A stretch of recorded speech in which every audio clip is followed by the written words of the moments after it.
Welcome to Mindful Conversations. My name is Greg Dwyer. I'm so excited that you're listening in and watching, whether it's the afternoon or evening or what day it is.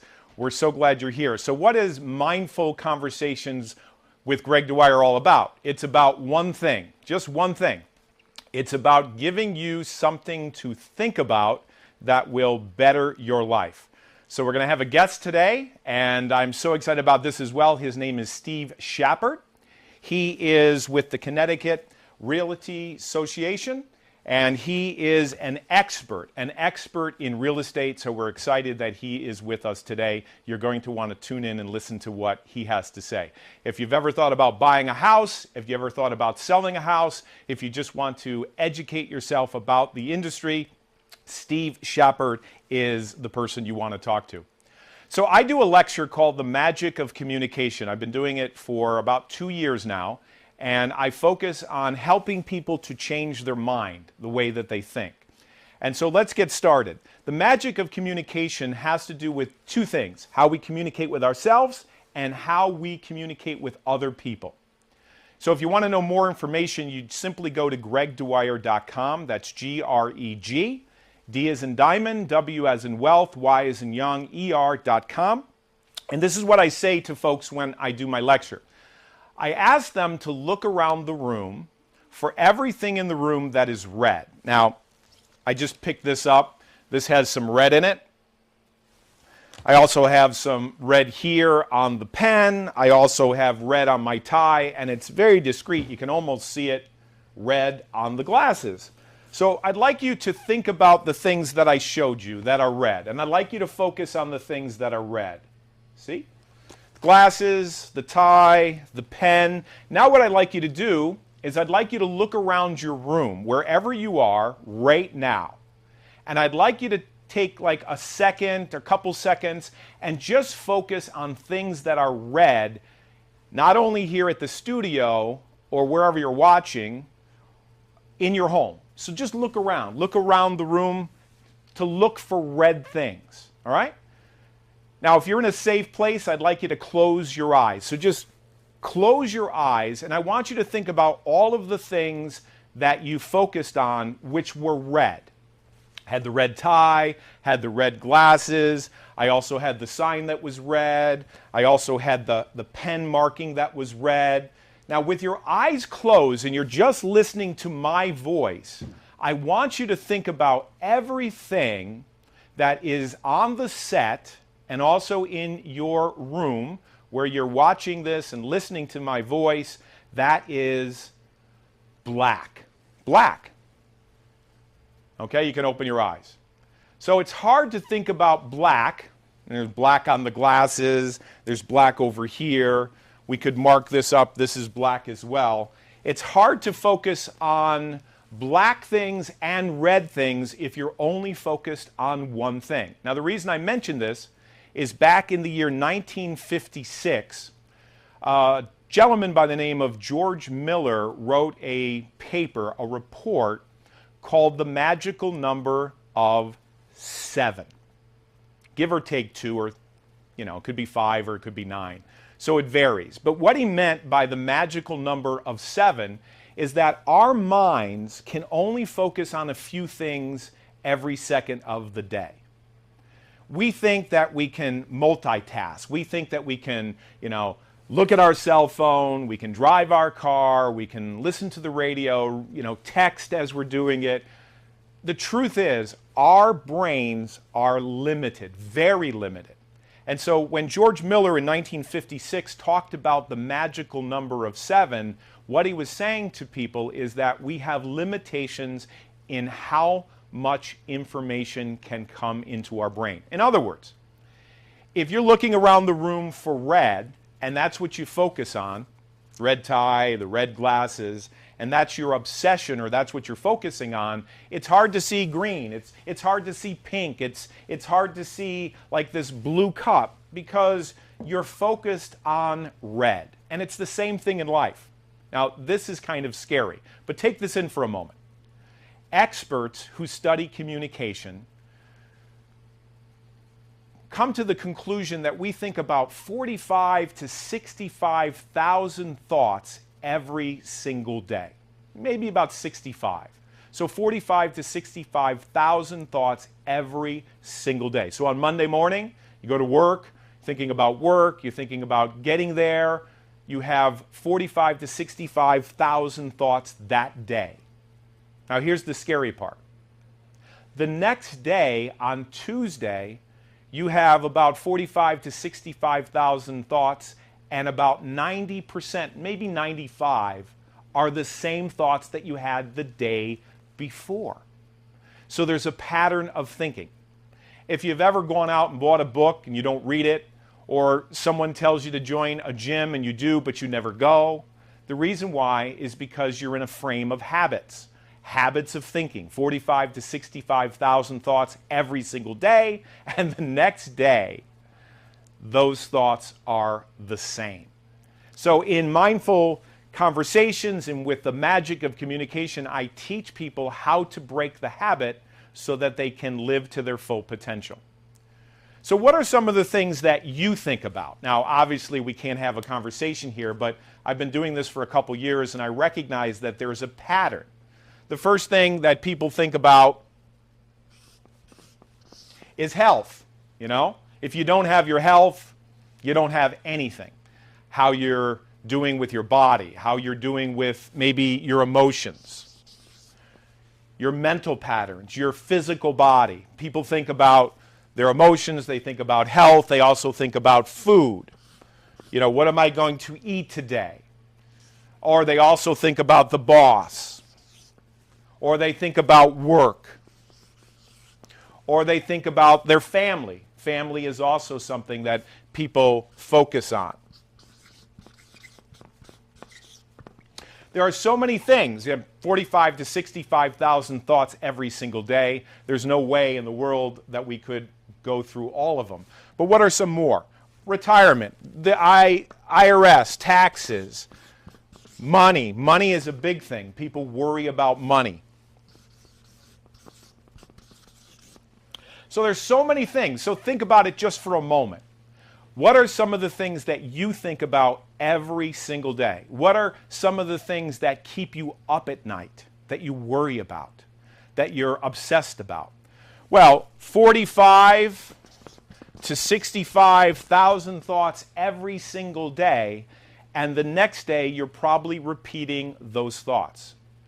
So what if I could take all of these things, and all of the things that you're thinking about now that I don't know because I don't know you, and I could make them just one thing. Just one thing. Would that be helpful? Well, here is how we would do that. We would make all of those things one thing. And that one thing is communication. It's how we communicate. Think about it just for a moment. Everything that I wrote up here and everything that you're thinking about has to do with one thing, and that one thing is communication. It's how you communicate. Even when you're sleeping, you're dreaming and you're communicating. You're doing it right now. You're communicating to yourself. And so if you want to take a look at these patterns, there's really just two. And the two patterns have to do with, number one, how we communicate with ourselves, and also how we communicate with others. That's it. I mean, what else is there? If you really think about it, what else is there? Communication is at the top, how we communicate with ourselves, and also how we communicate with other people. Everything comes down to communication. That's it. How you communicate with yourself and how to communicate with other people. And if I were to add one thing, just one thing, I would complete this by saying that what's important here is trust. There has to be trust in this relationship.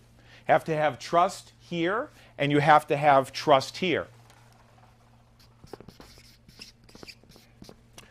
So this is the model that I teach in the magic of communication. You can go to gregdwyer.com to hear more. You can download a free report that I put together. But what I figured out is how you communicate with yourself and how you communicate with other people are really, really important. It's everything. And there's other aspects to this. It's what Freud talked about, which is the unconscious mind, which is the things that we're not aware of. We're not thinking about. You can see that this is a lot darker. And down here, we don't really see it because it's a thin line.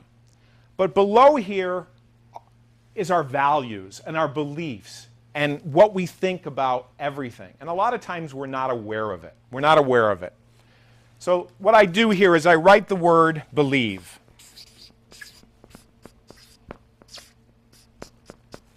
And that really covers everything. What we believe about ourselves, what we believe about our other people as far as communication, our family, our friends, the people that we work with, this dictates how we communicate with ourselves and also how we communicate with other people. Let me give you an example. Years ago, Maxwell Maltz wrote a book called Psycho-Cybernetics. If you've never read it, I highly recommend you get a hold of Psycho-Cybernetics. He talked about self-image. Self-image is everything. In other words, if a person has a negative self-image about themselves, and I don't, but if you did, this is the thing that has to change. You have to change your beliefs about yourself. And when you change your beliefs about yourself, it also impacts how you communicate with other people. This is the key. Now, this is what's interesting about the word believe. If you look at the word believe, it has 1, 2, 3, 4, 5, 6, 7 letters in it.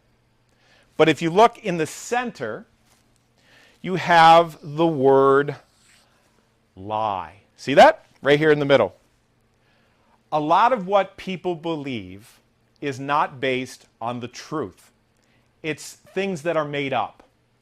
It's things that happened in childhood. We call it a significant emotional event. Something that happened when you were 5 or 2 or 3 or in the developmental years that you believed something about the world or you believed something about yourself, and this belief must change for you to have better relationships with self and also with other people. Now, I also have a coaching practice. I work with people, and we get to the heart of the matter.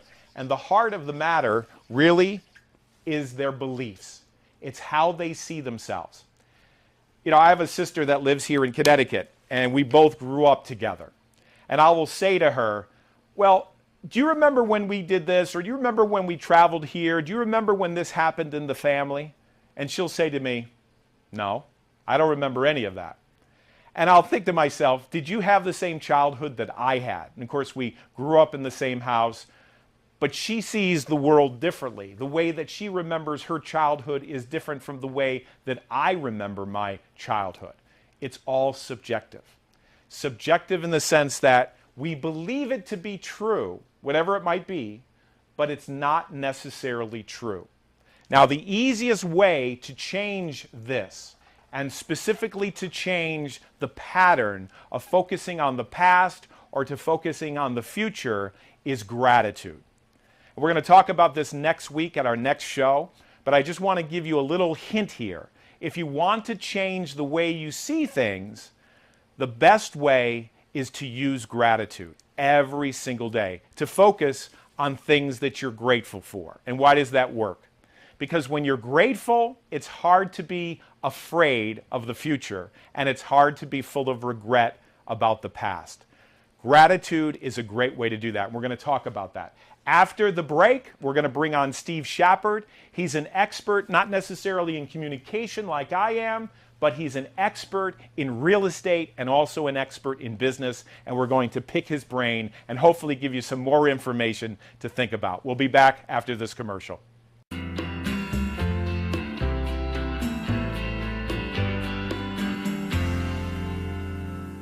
Welcome back to Mindful Conversations. My guest, we're in for a treat, is Steve Schappert.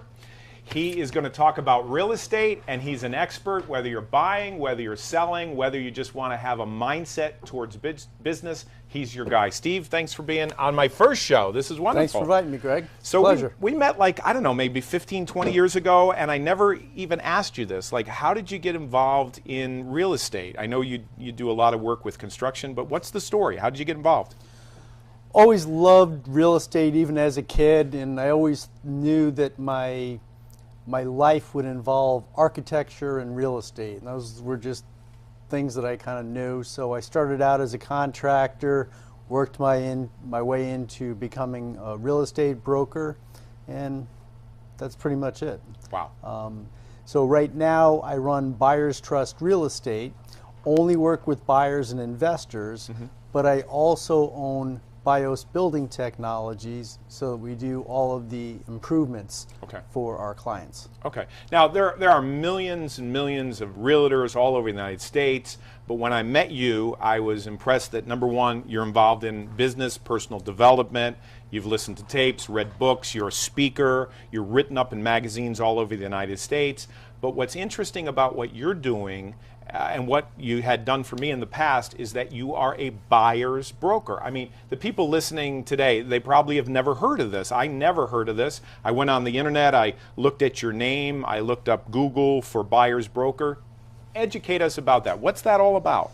Well, you get good at the things that you do over and over and over. And the biggest thing in real estate nowadays is teams. Everyone's got a team. You know, you're part of this team, that team. So this team has, okay, these are all the buyers. Here's all the listing people.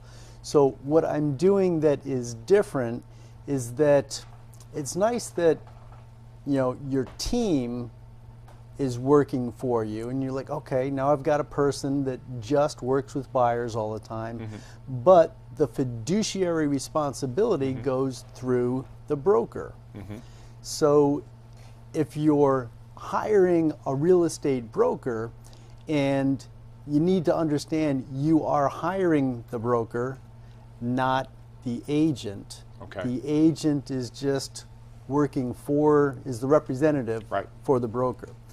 So think about going through divorce and calling up your ex's attorney and saying, could you represent me too?